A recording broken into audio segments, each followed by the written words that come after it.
Hello and welcome to Equality Ohio's special live stream to release our 2020 Elected Official Scorecard. We are so excited to have you here with us live as we take a look at what those grades are for 2020. And to get us started, I'm going to welcome our Executive Director, Alana Jokum. Alana, will you join us, please? Absolutely. Happy to be here. Welcome, everybody. Thank you so much for being here tonight as we celebrate the release of our scorecard and talk about something so important to us, which is voting and how to do so. That's right. And my apologies, I didn't introduce myself. My name is Siobhan Boyd Nelson. I'm the Director of Development and External Relations for Equality Ohio. And this is Elena Jokum. She is our Executive Director. And we are going to welcome our first guest in just a moment. We do have a video to welcome him. It is our Secretary of State, Frank LaRose.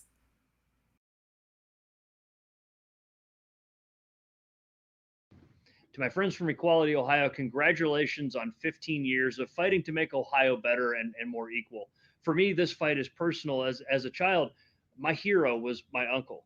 When I was just a teenager, he came out and told our family who he was. And I remember being really upset when he was fired from his job because of who he was. And I said to myself right then and there that if I ever have an opportunity to work to make things better, that I would do just that. That's why I've been proud to partner with Equality Ohio. For 15 years, you all have been fighting to make Ohio better. Keep it up. You're doing important work.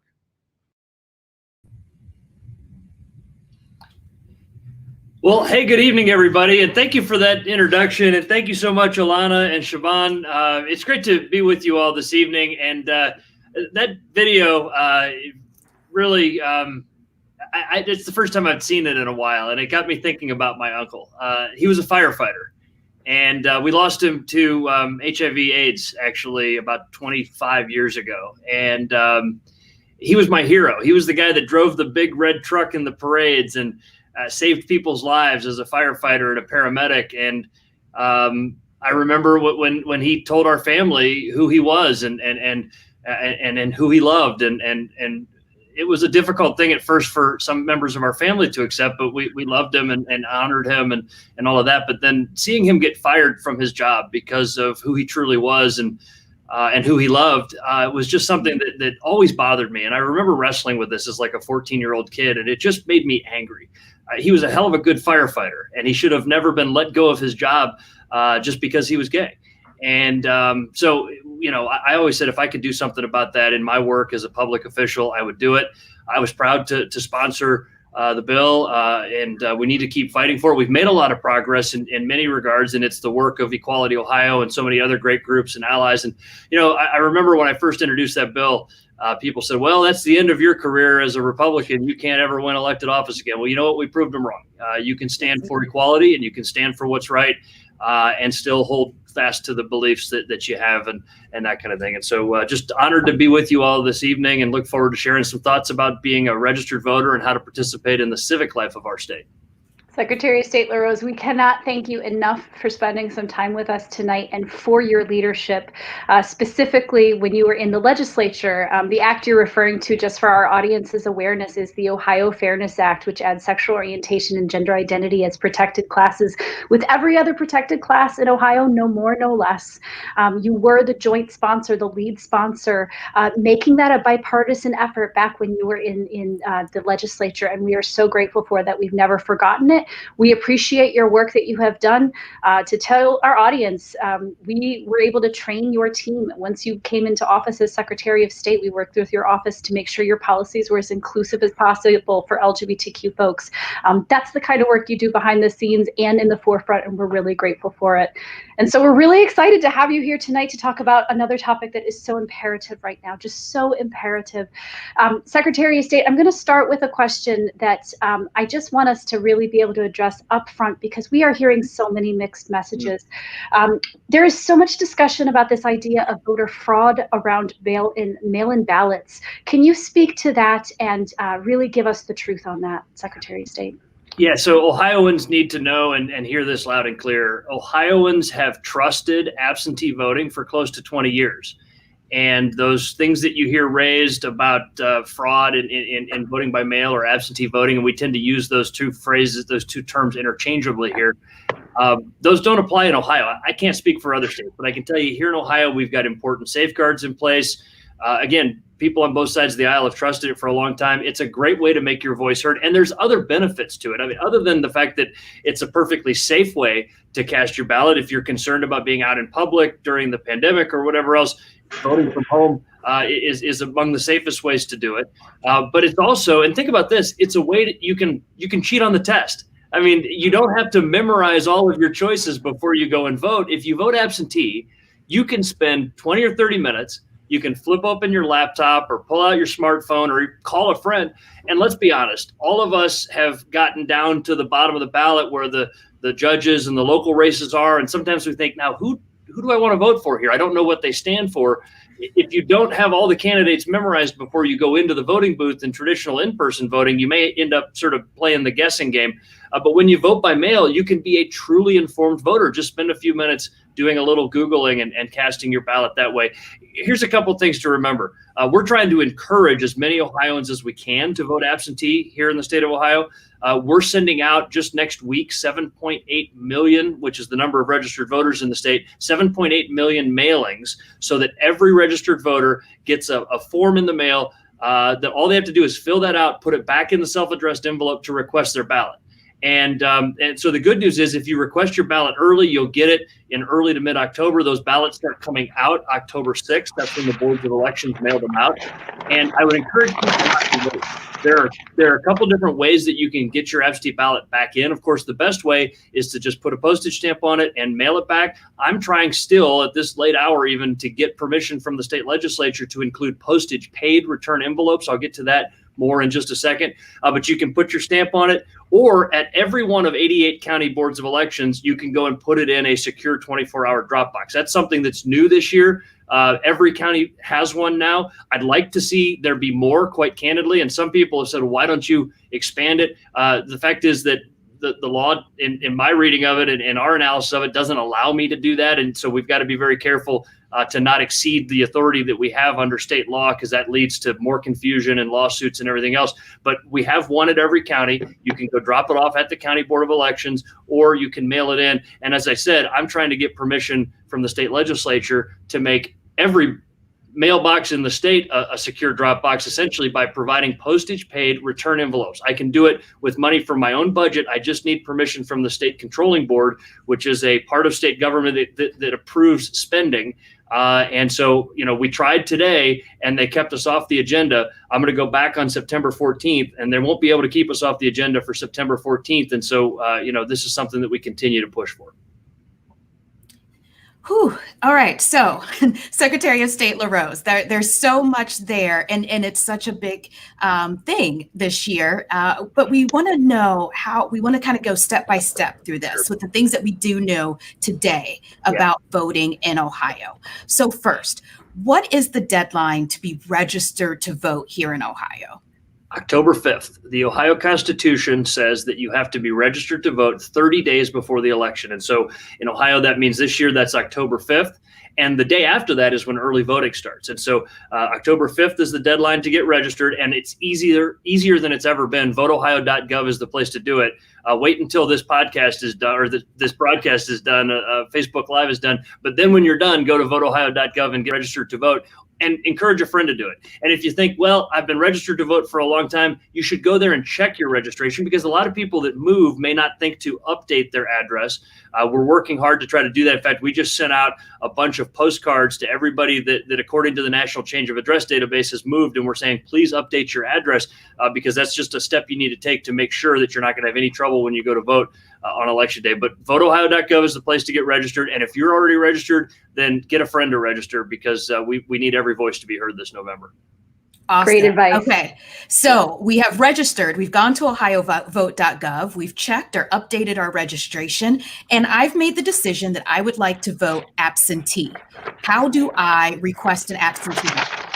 Perfect. So the easiest way is that you're going to get a form from us. Every registered voter will get one. We're mailing it to your registration address. All you got to do is fill that out, sign it, put your date of birth on it. A lot of people put today's date. That's the most common mistake, by the way.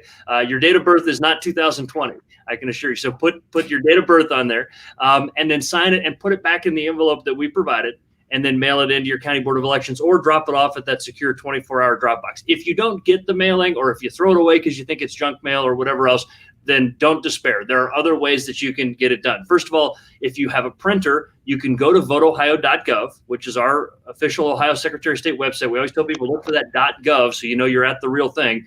Voteohio.gov. You can print off your form right there. If you don't have a printer, we've actually created instructions for people to make their own. You can just take a blank piece of notebook paper, and all you have to do is write down all the same things that are on the form, and then you sign it. All the instructions are at voteohio.gov/make-your-own, because I know not everybody has a printer, and we want to make it as easy as we possibly can. If you don't want to do that, then you can actually call your Board of Elections and they'll mail you one. Now, the thing to be leery of is that the Postal Service is moving slower than they should be right now. And so if you've got to call the board and have them mail you a request form and then you got to mail it back, it just starts a lot of back and forth. And so it's really best to try to print your own. And then also, the final thing to do to get one of those forms, a lot of political parties and candidates are mailing those out to their supporters.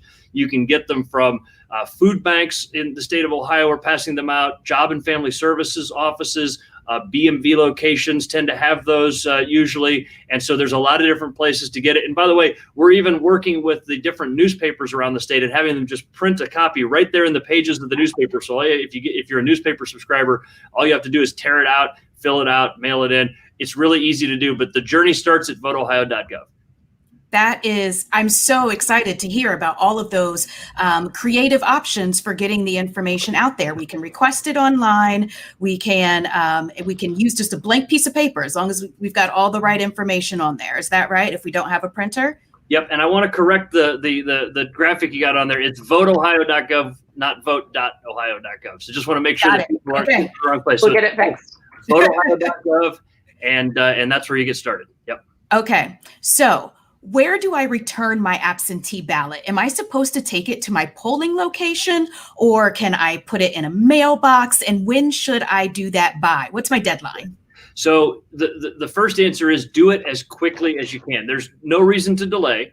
And again, we're worried that in many cases, the Postal Service is moving slower than we want them to. What would normally take 2 or 3 days is taking 5 to 7 days in some cases. So if you're going to vote absentee, it's a perfectly safe and secure way to do it. Just make sure you do it quickly.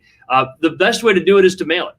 Put a stamp on it, or if I can get, again, in a couple of weeks, if I can get permission from the state legislature, we'll provide you the stamp, but put it in a mailbox. And then the other cool thing you can do, that same address, I guess it's over here, the same address, voteohio.gov, you can track your ballot. So just like you would track a package you order online, right? If you're going to order something, you're going to track it so you know when it gets to your front porch, so you can get it.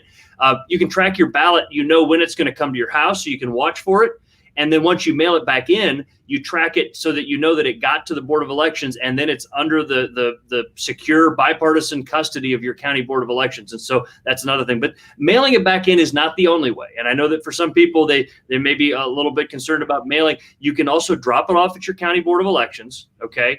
And again, that's 24/7 because they all have a drop box. So if you work a third shift or whatever else, you want to go late at night, a lot of them are drive-through locations. They're all those drop boxes are all under video surveillance, so nobody's going to mess with it, and it's safe, and they're bolted to the ground and all that. You can also go inside and drop it off. You can also have a family member take it to the Board of Elections. Now, here's something to be leery of. In Ohio's law, it says that only the voter or a family member of the voter can return the ballot. And so that means a spouse, including a same-sex spouse, by the way, which is great. And that means that any family member can return that ballot to the Board of Elections. But what you can't do is take it to the polling location. Now, again, this is something that I've always thought is stupid, and we're trying to fix it. But the law says that you may not return your absentee ballot to the polling location. You have to take it to the Board of Elections. So you can't, if you're going to go to the polling location, then you should just plan on going and voting at the polling location. Don't plan to take your ballot there. Okay. That's helpful to clarify. Thank you so much, Secretary of State. Thank you. Thank you. And then one final question that I want to have, just make sure that everyone is clear about. If I have requested an absentee ballot, should I show up to vote on November 3rd in person if I change my mind?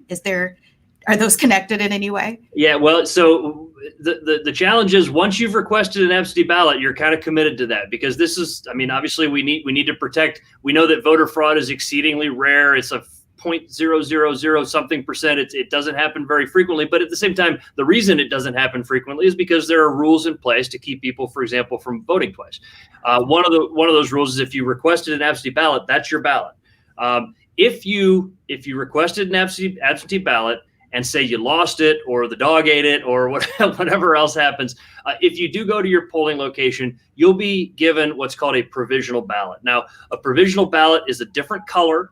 It won't count on election night, but as long as it's cast legally, it will eventually count. And so the reason for that is once the polls close at 7:30 on election night, it's over, right? And so if there's any question, we want to go ahead and capture that voter's intention. We want to let them vote a ballot, put it in a sealed envelope, and then we'll resolve it in the days after the election. And you know that election night result is always unofficial. It's kind of it tells you where things are headed, but it's not the final result. The final result is what really counts. And if you have to cast a provisional ballot, again, as long as it's done legally, it will count in the final tally.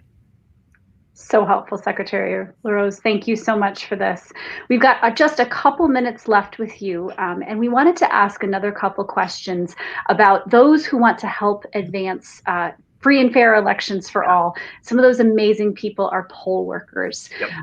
And I know that we have seen some urgency around ensuring that poll workers can be present, that there are enough folks. Can you tell us a little bit about it? Starting with who is eligible to serve as a poll worker?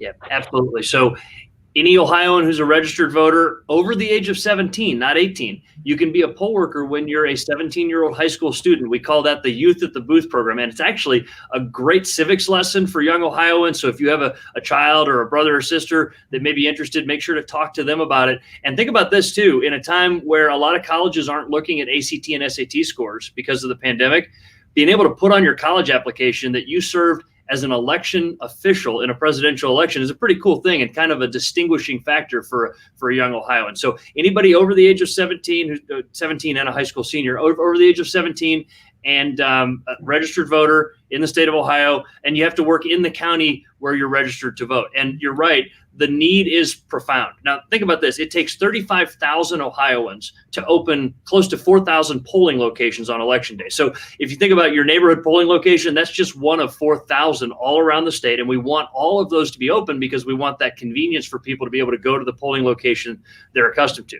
The challenge is because of the impact of the pandemic being more profound on our senior Ohioans, many of those same people that have worked the polls for many years are saying, you know, I'm not comfortable doing it this year. And so we need to sort of put out the call to duty, if you will, for a whole new generation of Ohioans to take up that responsibility. And, you know, when you show up at your polling location, it will be a safe and healthy environment. We're going to be requiring masks for everyone that comes into a polling location. Of course, if somebody shows up without a mask, we're going to offer them one. If they refuse the one that we offer them, we're going to ask them to vote outside through what we call curbside voting, which has always been there for ADA voters to be able to vote from their car effectively or vote curbside. So we'll use that for those that refuse masks. Unfortunately, because the Constitution says the right to vote can't be abridged, even somebody that refuses all of those accommodations we offer them, we still can't turn them away. But it's a very irresponsible thing to do, to show up and vote without a mask. But the voting locations are going to be sanitized. The voting machines are going to be wiped down. Even bring your own ink pen, by the way, if you're concerned about that. But they'll be sanitizing the pens. We're creating a safe and healthy environment. In fact, I've got right here a 48-point document that we just put out with the CDC and with the Ohio Department of Health for how to create that safe and healthy environment so that we can keep both voters safe and poll workers safe. And by the way, Ohio businesses are stepping up. We had an announcement last week where I was up in Lake County, and a great Ohio manufacturer up there that's manufacturing masks donated close to $500,000, and that's just the beginning. Anheuser-Busch, the people that make beer, they're donating hand sanitizer. There's more donations that are going to be announced here soon. And by the way, we just pushed millions of dollars of federal funding out to the county boards of elections that they can use to buy PPE and create that safe environment. So again, for poll workers, you will be safe, but the place to sign up is at voteohio.gov again, and it's specifically voteohio.gov/defend democracy, but you'll find it all at voteohio.gov. And if you sign up, you'll be doing just that. You'll be defending democracy. And here's the process. Once you sign up, your county board of elections will call you. They'll give you a time for training that's usually on a Saturday or in the evening. You'll get your training done. It's only about 3 hours, but you'll get all trained up on everything you need to know. And then you'll be assigned to a polling location, and you'll be there to make sure that we can have a free and fair election, as Ohio has done for hundreds of years. And, we're going to make it happen this time. Secretary of State LaRose, you are so helpful tonight to share all of this information. You literally answered every question that I was going to follow up with you, because you are on it. I think you've been sharing this information widely. We hope that tonight's audience can hear this. May everybody please sign up to be a poll worker who is capable of it. If there are questions that people have in follow-up, where should they, if they have a question and need to follow up that we just haven't answered here tonight, where can we direct those folks to? Sure. So again, our website, voteohio.gov, is the trusted source of information. It's a wealth of information. By the way, it's an ADA accessible website. We've got members of our staff that make sure for those that are visually impaired, for example, that they can navigate it. We've also got a hotline, which is 877, let me double check this. I don't want to get the number right. 877-SOS Ohio. 877-SOS Ohio. And actually, speaking of disabled Ohioans, our call center is staffed by visually impaired Ohioans. It's a great success story. They do an amazing job of answering questions. Of course, your County Board of Elections is a great source of information as well. And then you can follow me on social media, which is just at Frank LaRose, FrankLarose. We're constantly debunking myths and trying to push back on some of the false information that's out there that tends to make the rounds come election season, because we want to be the source of accurate, truthful information so that every Ohioan can make their voice heard. That's our mission. That's what we do here. Amazing, Secretary of State. Thank you so much for your time tonight. Thank you for support of LGBTQ equality, both on the front lines and behind the scenes in every way that you can. We really appreciate you being here. And we're going to move on to our next segment. Thank you so much, Secretary of State. Everybody. Make sure to vote and sign up to be a poll worker, please. Take care. Fantastic. All right, Siobhan, I think we got a lot of good information on that. VoteOhio.gov and 877-SOS Ohio, OHIO, are numbers to call, and the website to see if there's a question that you have that we didn't get from the Secretary of State tonight. But am I right? We're going to hear from more folks who care deeply about voting?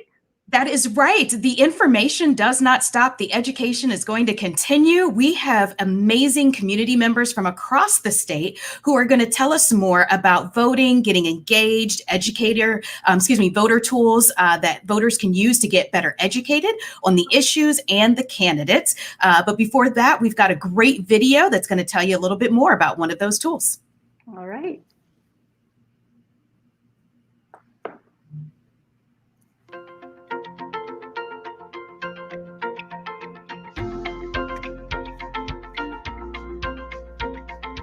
To vote by mail, your first step is to request an application. You can print an application online at voteohio.gov. Download, print, and mail the application to your local Board of Elections. Or you can call your local Board of Elections and request they mail you an application. You must then fill it out and mail it back to them. And don't forget to put a stamp on your return envelope. Follow these steps to complete your vote by mail application. Let's start at the top. Fill out your legal name in Section 1. Next, put your date of birth in Section 2. Do not use the current date here. In Section 3, fill in the address you used to register to vote. Make sure to complete the street address, city, county, and zip code. Complete Section 4 only if you need your ballot mailed to a different address than used in Section 3. The Board of Elections will use this address to mail your ballot. If you want your ballot sent to the same address you were registered, leave Section 4 blank. You must have proper ID to complete the application. In Section 5, you can choose to use the last 4 digits of your Social Security number or your Ohio driver's license or state ID number. You may also provide a copy of an alternative ID listed in the third checked box in Section 5. Section 6. You're almost done. Next, select the election you'd like a ballot for. Enter the date, November 3rd, 2020, and check the box for the general election. Last but not least, Section 7. Sign your name and include the current date. It's also a good idea to include your phone number and email address so the Board of Elections can contact you if there is a problem. Drop it in the mail as soon as possible and watch your mail for your incoming ballot. As always, if you run into any problems, call the Nonpartisan Election Protection Hotline at 866-OUR-VOTE. That's 866-687-8683.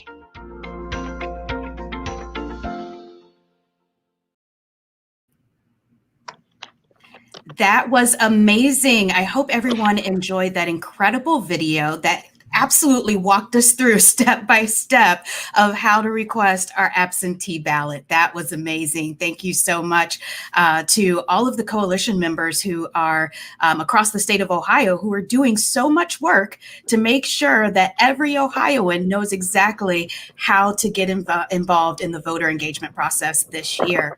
And Equality Ohio, honestly, could never do this work on our own. We are never alone in asking folks to vote, to get registered, to get engaged with this, with civic engagement generally with this process. And so we are so excited to welcome other folks from across the state who are focused on voter education and engagement to tell us more about what voting looks like in 2020 and give us some more voter education tools that are going to help us between now and the election. And the first person that I wanted to ask to join me here is Mia from Common Cause, Ohio. Mia Lewis. Thank you so much for being here. Mia, could you introduce yourself and tell us about Common Cause, Ohio? Sure, absolutely. My name's Mia Lewis. I'm the campaigns director for Common Cause, Ohio. Very pleased to be here. Thank you.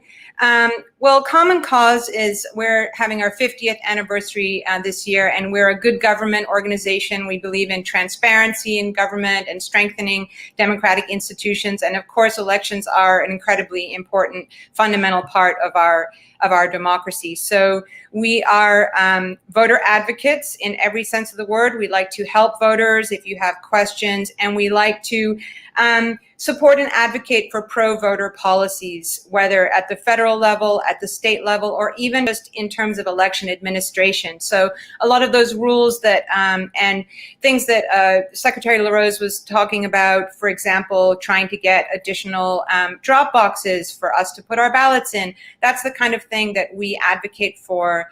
And like you, we almost all the time we're working in coalitions. We're so lucky in Ohio to have so many fantastic organizations. A lot of the other folks that you're going to hear from, we all work together in a lot of ways. We all care about voters having their voices heard, and we want to make sure, it's more difficult than it seems to vote. And it often can feel, getting registered is difficult. The rules are difficult. Making sure that you do it on time, that you fill out the application correctly, that you know if you're a student, should you be registering here? Should you be registering there? How do I get my absentee ballot? There's a lot of ways to fall into the cracks. And so we really care about spreading that accurate information and helping voters. People are shy to ask questions sometimes, and they think like, well, there's misinformation out there. There's people who think, well, I had that felony conviction a while back. I don't think I'm allowed to vote. Well, actually, no, in Ohio, and unless you're actually currently serving a sentence for a felony conviction, you are allowed to vote, but you need to re-register. So we spend a lot of time just trying to educate folks about that kind of thing. And we have an FAQ, which is like general election 2020 FAQ. We've got a little bit.ly that I think you guys can share at some point, because there's lots of questions. What if I've moved? Or what if I requested my absentee ballot and then I move, and now what do I do? It's going to get sent to a wrong place. So many questions that need to be answered. So one of the important things that we do is election protection. And so in addition to, pushing for good policies, working with our partners, educating voters, we also want to actually be present on election day to make sure that things are happening correctly, that things are happening, to have eyes on the ground to see what's actually happening at polling places. As Secretary LaRose said, there are 4,000 polling places. It's really hard to know everything that's going on. So we have a program where we train people to go out and be poll monitors. That's actually standing outside the polling places, handing out information.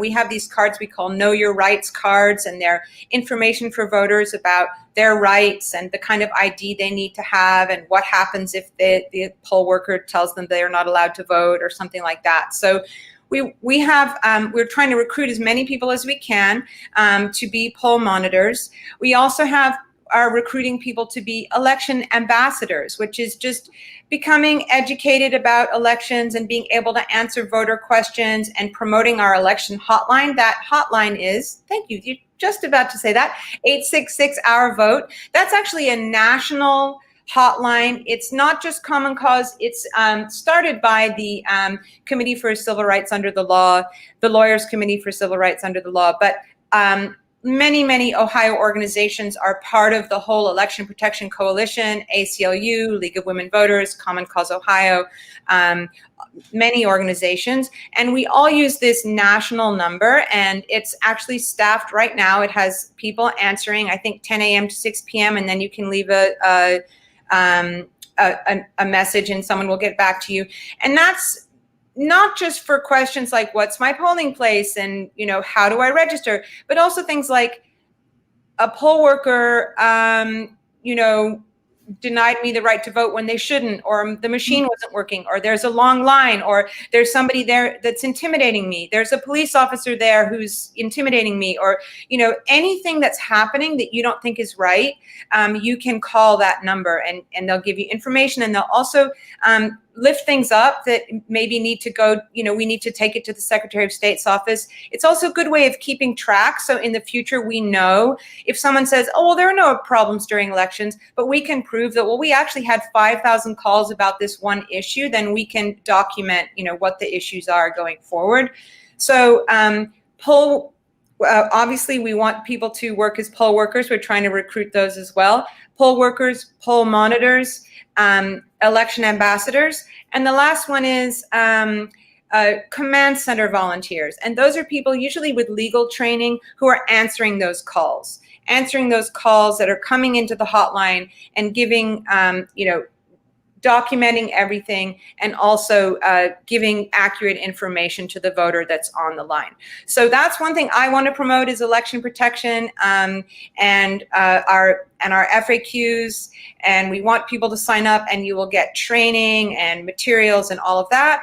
And we're also a member of the Ohio Voter Rights Coalition Steering Committee. And I think all the other organizations here are part of that. And it's just a group where we convene all of the groups together to make sure we're sharing strategy and pushing forward for Ohio voters. That's amazing. Thank you so much, Mia and Common Cause Ohio, for all of the amazing things that you're doing. And Mia listed a number of ways for folks to get engaged, whether that's being an election ambassador, a poll worker, a poll monitor, and the last one was a command center volunteer. Exactly. Yep. All right. Thank you so much, Mia. If you'll stick around, I am going to pull in our next guest, but we will come back to you, Mia. Next, I want to welcome Erin Scott of the Ohio Women's Alliance. Thank you so much, Erin, for being here with us. And we would be remiss if we did not celebrate women's suffrage with Erin from Ohio Women's Alliance. That is something that we are celebrating right now. Did you want to say anything about that, Erin, and the very important right to vote for women?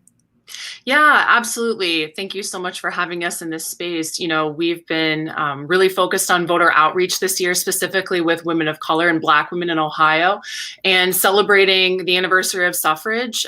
We have to honor the work that Black women have done to fight for the right to vote. So we're really proud to be a part of this community statewide of our Ohio Women's Alliance cooperative members who have been learning and sharing a little bit about some of the untold history that the suffrage movement sometimes doesn't get spoken about. So yeah, thanks for lifting that up, and happy to share a little bit more about our organization. We're relatively new. I'm listening to Mia talk about 50 years for Common Cause. We've been around for 1 year, but with great purpose. We, my co-founder and I, Rhiannon Childs, founded the Ohio Women's Alliance in 2019 when we were really looking for a statewide community that was centering community leaders like organizers, grassroots leaders, community builders, who are women doing great work in our communities, and wanted to find a way for us to connect year-round and across the state.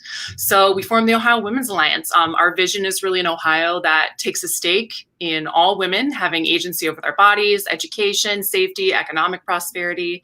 And so we really believe that building power in Ohio begins with an engaged constituency. So we need voters. We need people who are civically engaged year round. So we believe that by supporting the leaders who are members of the Ohio Women's Alliance, we can get more people to participate in our democracy.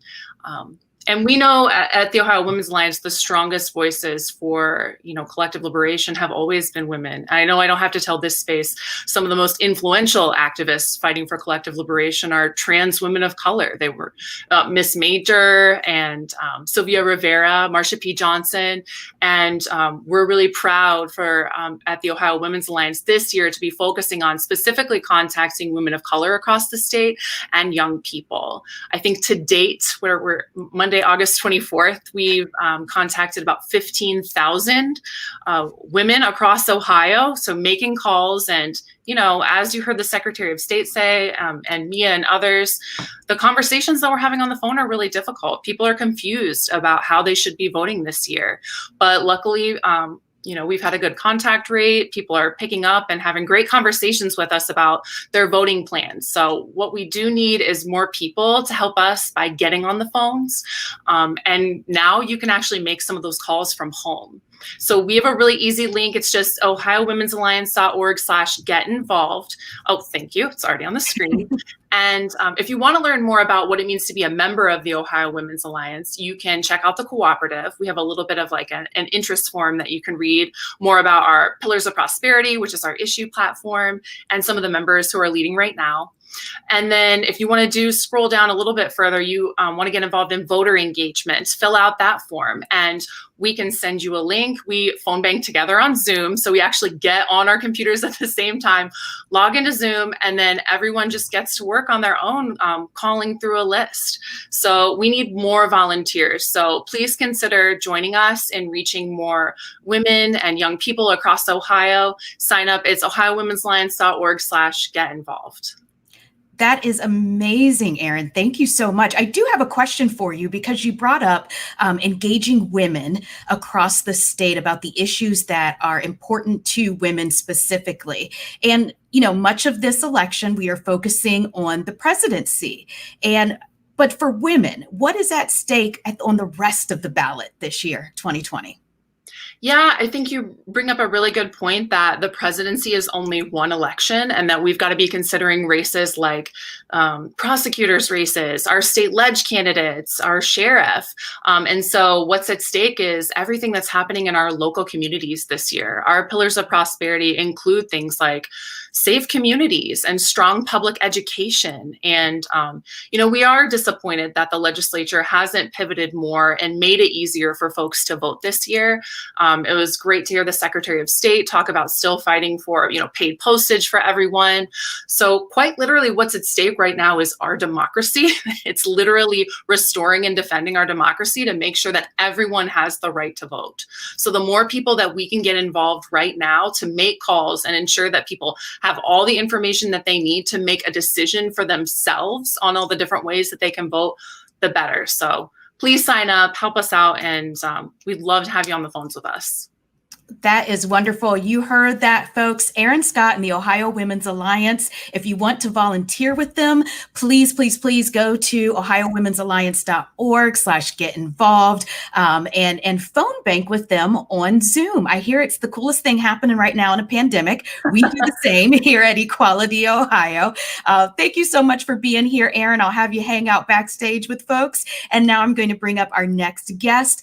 We are welcoming Sean Copeland of the Human Human Rights Campaign. Sean, thank you so much for being here this evening. And can you please introduce yourself? Tell us about the Human Rights Campaign, which I think folks may have heard of before, but tell us specifically your efforts around voting and the election here in Ohio. Yeah, thanks for having me. My name is Sean Copeland. I'm the state director for the Human Rights Campaign here in Ohio, and I use they, them pronouns.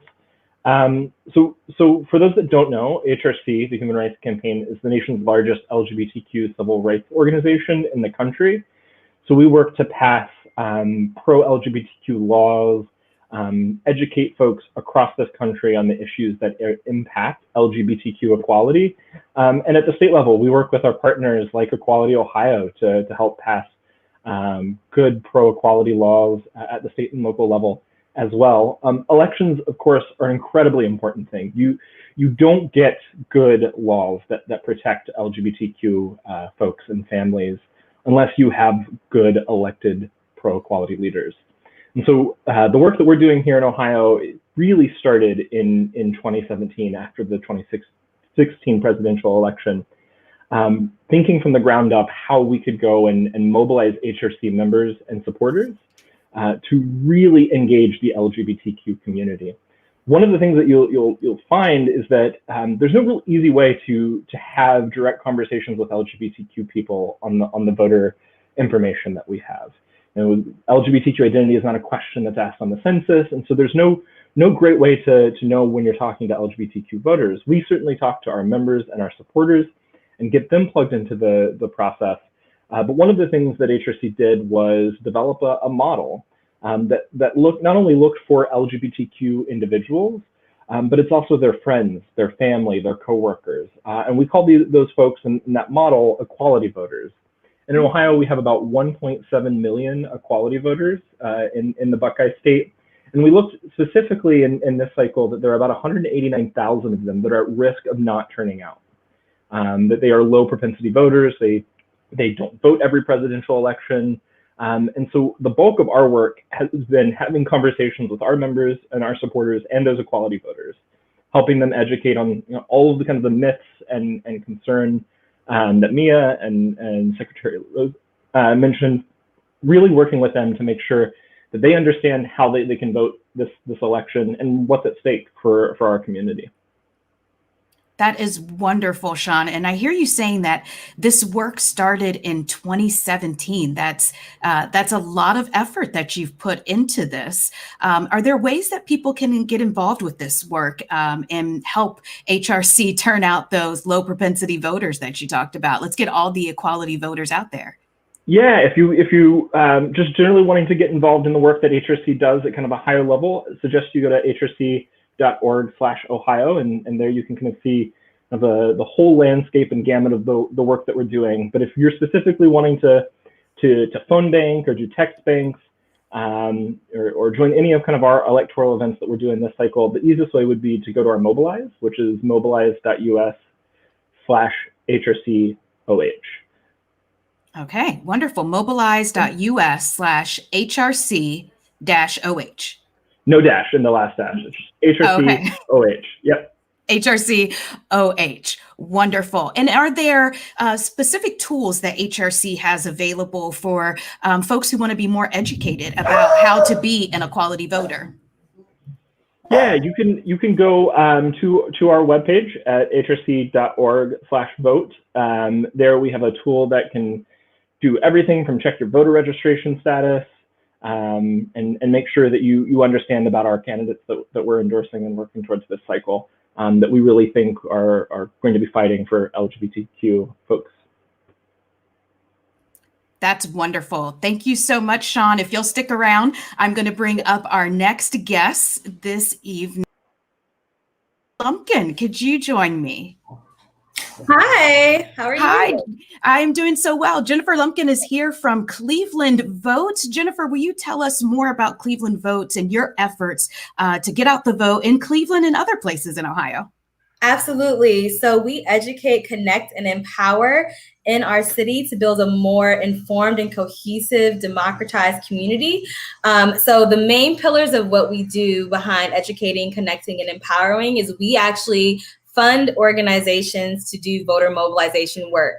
And this year we have 13 grantees throughout the city of Cleveland working to really mobilize democracy.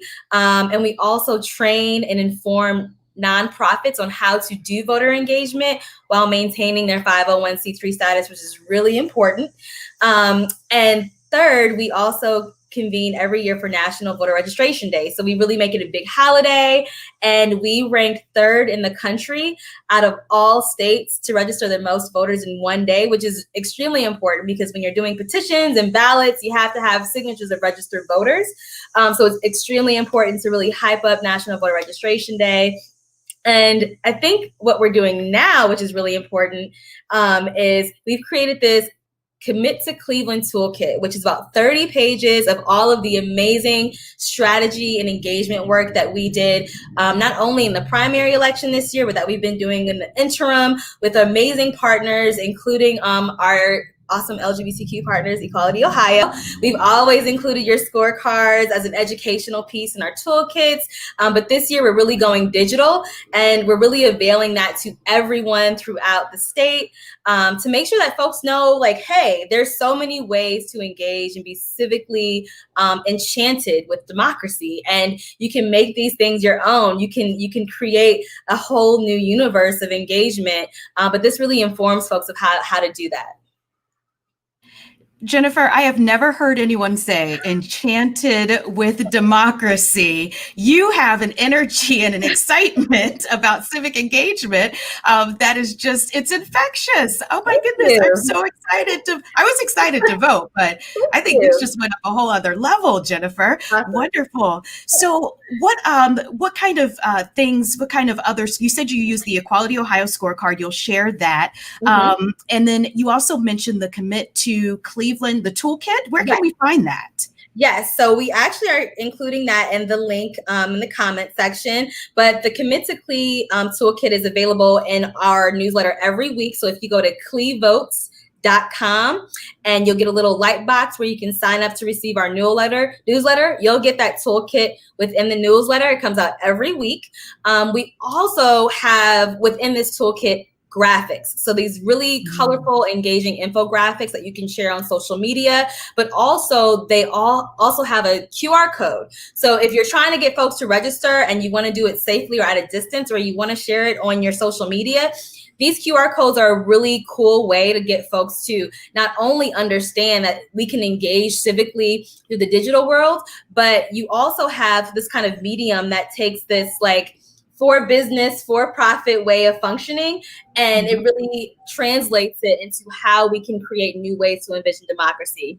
We also have highlighted the caravan and the way that folks have taken a very ancestral practice of caravanas in Puerto Rico and used them to really create these huge PSAs with music and Jeep caravans and like motorbike caravans, all relevant to the communities they're in, right? And get people outside, right? And get people to see like, oh my goodness, what's going on? Like, what's all this noise about? And we're pulling people into democracy in ways that have just not traditionally been done. And we're really excited to highlight these sort of mechanisms in our toolkit. So I really hope folks get a glance and take some time to read 30 pages. You don't have to read them all, but there's some really cool ways in which you can really start to create democracy in your own space. That is amazing. I love the idea of democracy involving more people. That's the idea, right? And getting democracy to the people. So amazing the work that you're doing there at Cleveland Votes. All right, at this point, I want to bring up all of our panelists together if we can. There's Sean. Hi, Sean. There's Mia. And there's Aaron. Welcome everyone back. So here's a question I've heard people reference, and I wonder if folks will chime in on this. Should I make a plan to vote? Because there's a lot of steps. It's not super easy or intuitive. Should I make a plan to vote, and how would I go about doing that? Absolutely make a plan to vote. So if you have not already requested your vote by mail application, do that now. And if you're planning to vote early, make sure you visit vote411.org so you can review your ballot in advance. do a lot of research on the candidates, attend the candidate forums that are taking place in late September, and make sure you actually schedule. I'm going to vote on October 6th because that's the first day you can vote in Cleveland at 8 a.m. and actually get to the polls, or find a friend who wants to vote with you and make a plan to vote with your friend to get to the polls. But I open the floor to my friends. I 1,000% agree with that. Definitely need a plan. If you're gonna early vote, the first day is super fun. There'll be lots of people there. If you're concerned about going with the crowd, you might actually consider waiting just a few days past that first day and maybe go in the middle of the day or sometime when you don't think it'll be too crowded. One thing I do want to make sure folks know, there's a lot of people are like, I'm going to vote this year. I'm going to submit my absentee ballot and then I'm going to go early vote. You actually can't do both. So once you've submitted that absentee ballot application, then that's how you're going to vote. If there's a problem, you can always vote provisionally, as the secretary said. But you can't. That's not like your insurance plan for voting. That's actually your plan for how you're going to vote. And if you don't want to vote that way, that's fine too. You can vote early, or you can even vote on election day. But that's kind of our third choice, because we want to make sure that you make a plan and you've got a backup. So when does early voting start across the state? Is that October 6th? Indeed. Yeah.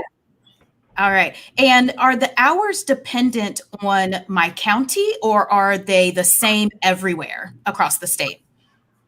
They are the same everywhere. I was just looking for a graphic that I could show you.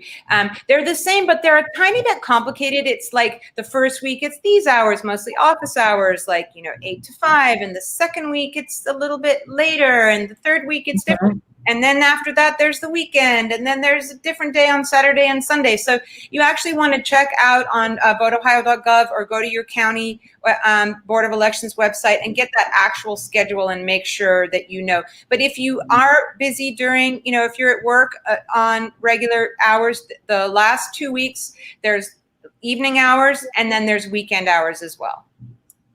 Wonderful. Well, thank you so much to all of our panelists who are doing amazing work across the state to make sure that every Ohioan and every LGBTQ Ohioan knows what they need to know in order to cast an informed and educated vote this fall.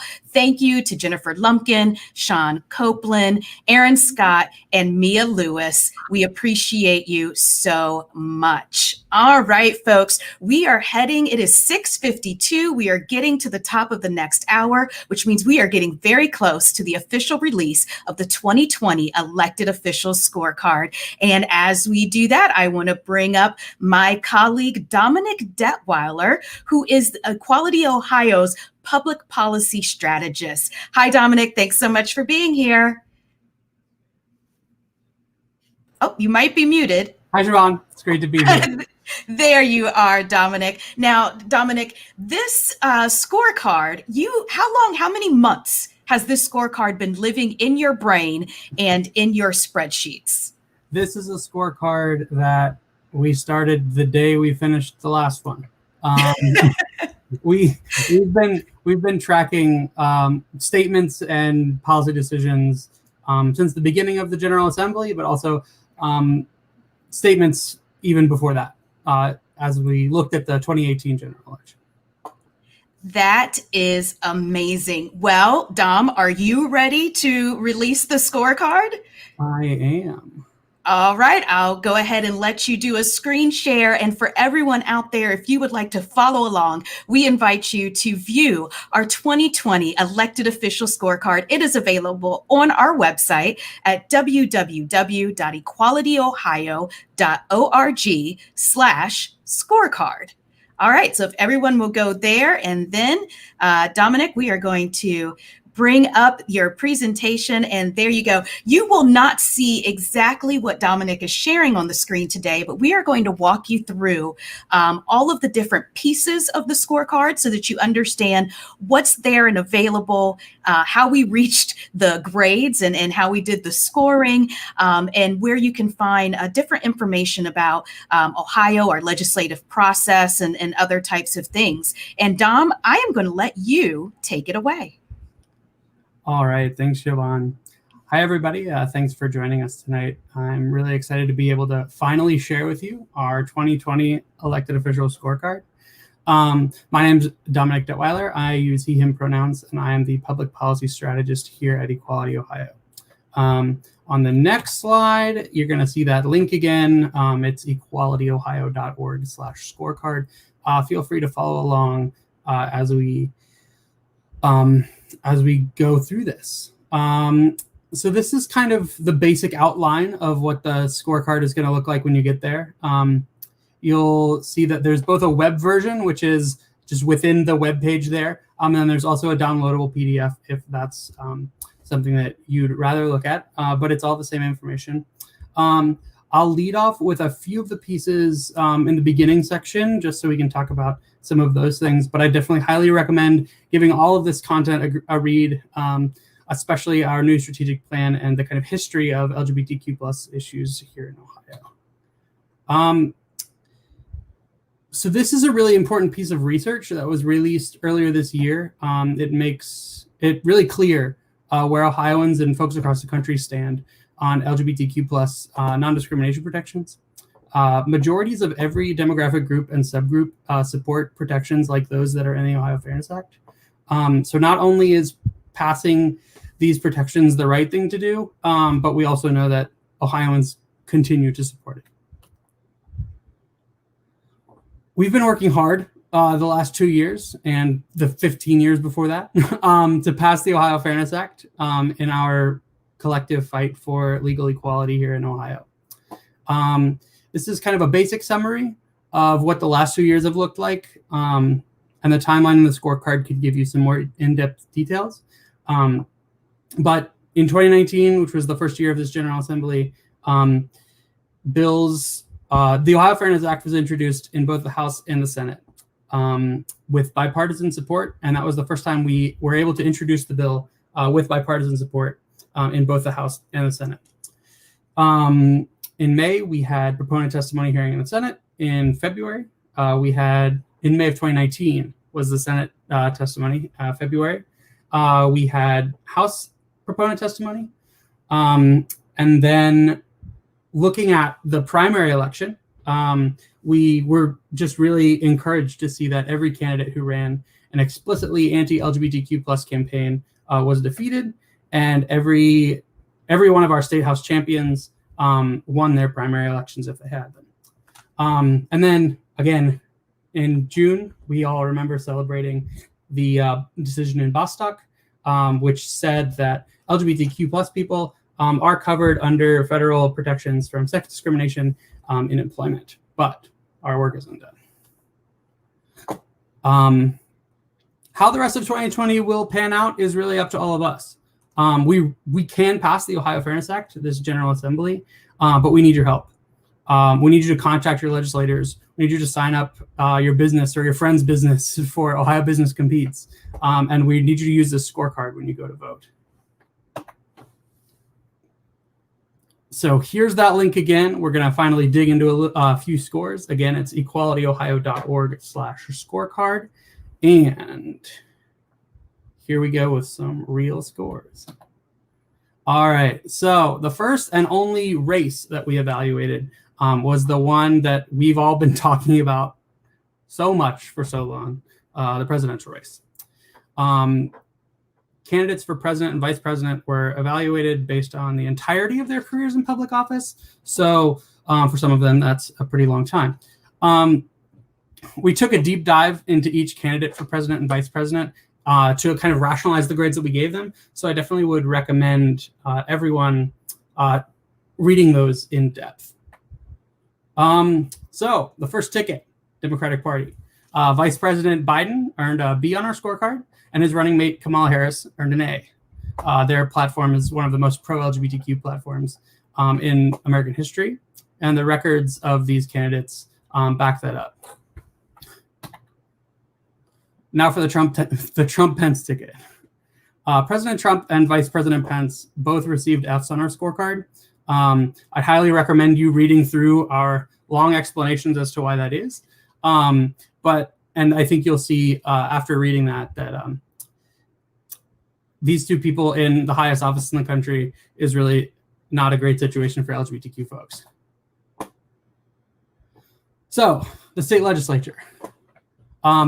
State legislators were based on, were graded based on what they did or said in the past 2 years since our last scorecard, which is different than the presidential candidates who were graded for their whole career. So in the state legislator section on the website or in the PDF version, you'll see a chart, and that chart will have the bills each member was on or wasn't on, and a public statement score from -2 to +2. -2 are really mean things that they said about LGBTQ folks, and +2 are highly supportive statements. So we don't have time to go through all 132 members of the Ohio General Assembly tonight, but I did want to share some highlights. The one is that we've had more co-sponsors on the Ohio Fairness Act than we ever have had before. Again, we have had bipartisan support on the Ohio Fairness Act in both the House and the Senate, and bipartisan support on the bill to protect youth against the harms of conversion therapy in the House. So again, it's been a really exciting General Assembly to work in, and to see the broad support that LGBTQ plus Ohioans have at the State House.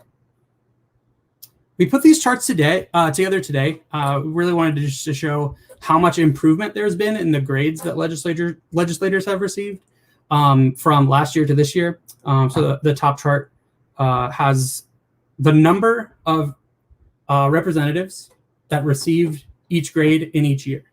So you can see that there are a bunch more A pluses, a bunch more A's, a few less F's, but those grades really did lean more towards the positive side, which was really exciting to see.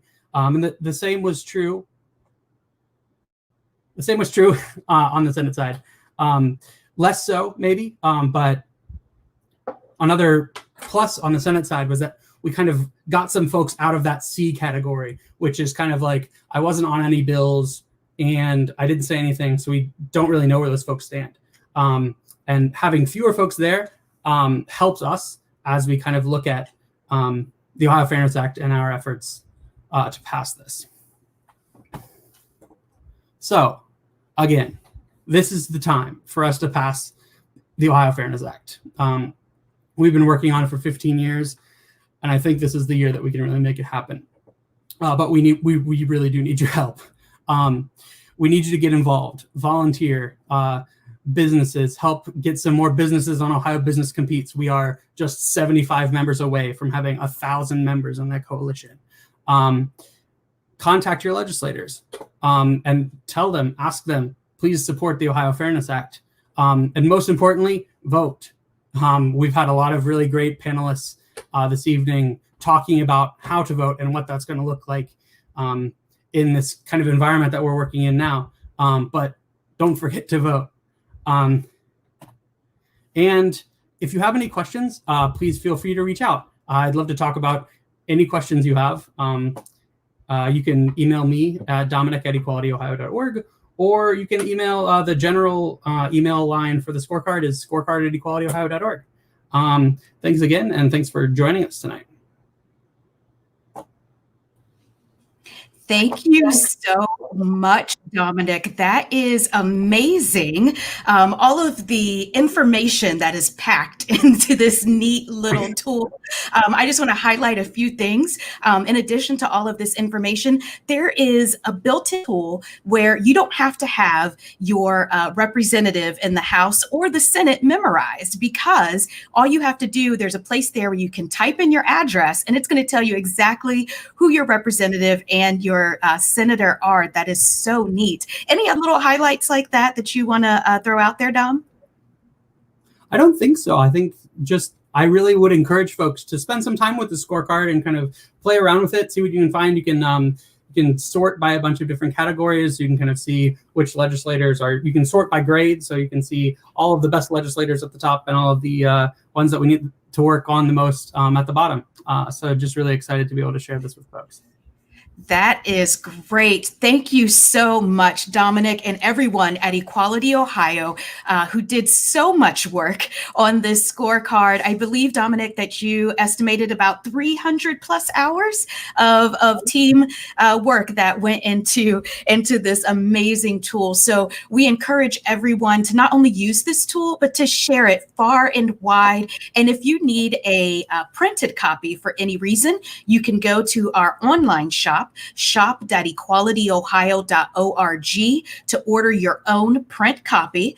Or if you would like a bulk order, you should email us. Either email Dom or email scorecard@equalityohio.org if for any reason you think that you would need a lot of print versions of this scorecard.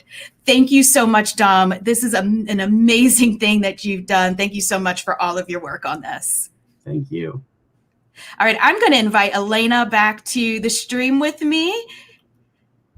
Hi, Hey Elena. there. How are you? I'm great. I am so jazzed after hearing Dominic talk about the scores, all the work that went behind it, the metrics behind what our methodology is. What an impressive piece of education we've got there. It really, really is. It really brings to light all of the work that we do that's so hard to visualize and talk about sometimes. But the amazing thing about this scorecard is it kind of captures all of that work that you and Dominic and so many other members of our team and so many community members. Let's also shout out the amazing community members. We put out calls to everyone to call your representative, email your representative, email the Speaker of the House or the Senator, and let them know how you feel or how they should vote. And when you do that, you can see in our scorecard the difference you are making right there in the halls of power. So thank you, everyone in this community, for responding and engaging in the ways that you do. That's exactly right. And thanks also to our legislators, in case some of you are watching. I'm guessing some of you are. Thank you for listening and caring about your LGBTQ constituents. Those conversations are clearly mattering because your grades are improving and showing that growth, and we really appreciate it. Let's get the Ohio Fairness Act across the finish line. We've still got lots of other legislative pieces the community needs, but this is a really great step in helping folks know that they are being represented well at our State House in Ohio. That is right. All right, Elena, it is after 7 o'clock. We've done all of the things. We've released our scorecard. We've talked about voting. We know that the folks who have watched this are going to make a plan to vote, no matter how they choose to vote. And I think we have one final thing to celebrate this evening. Would you like to make that announcement? We sure do. Talk about hot off the presses, Siobhan. We have folks on the virtual ground right now in Portsmouth, Ohio. And as you can see splashing on our screen below right now, Portsmouth becomes the 32nd locality in Ohio to pass comprehensive non-discrimination protections. Shout out to all of you in Portsmouth, the community members who rallied behind this, the council members who unanimously voted this into place. We couldn't be more proud of you for taking on these protections at the local level in the absence of us having them at the statewide level yet. Way to go. 32 localities, mostly municipalities in one county in Ohio, that have these protections in place tonight because of Portsmouth's actions. That is right. Congratulations, Portsmouth. Thank you so much for all of the work that the amazing community members in Portsmouth have done to make your city even more fair and bring more lived and legal equality to all of the residents of Portsmouth. And I just want to say a very big thank you to everyone who joined us this evening. It has been a fabulous time. We want to reiterate, vote, vote, vote, and get educated about your vote. Please view our scorecard at equalityohio.org/scorecard. Share it far and wide and make a plan to vote on November 3rd, 2020. Make sure that you know exactly what you're going to do. And if you would like to support work like this at Equality Ohio, we've got a really easy way for you to do that. It is our 15th anniversary here at Equality Ohio. And to celebrate that, we are inviting you to become a defender of QHio, because we know equality wins. We've even talked about that this evening. Equality wins, and it needs to be defended. And you can be part of that when you donate just $15 or more per month to Equality Ohio. You become a defender of QHio, and you ensure that not only do we keep having equality wins, but those wins are defended for generations to come. So thank you to Elena, to Dominic, to Sean, Jennifer, Mia, and Aaron, and of course to Secretary of State Frank LaRose for joining us this evening. And thanks to our virtual team, literally on the virtual ground in Portsmouth. Shout out to Jen Scott, our Southwest Ohio organizer, James Triplett, our Central Ohio organizer, and Gwen Stembridge, our statewide civic engagement director. They would have all been here tonight, but they were working with the city to make sure that we had 32 municipalities come through tonight. That's right. All right, everybody. That's it from us this evening. We look forward to engaging with you more virtually this fall. Let's get out there. Let's vote like our lives depend on it, because they do. Good evening. Let's vote, everyone. Bye. Bye.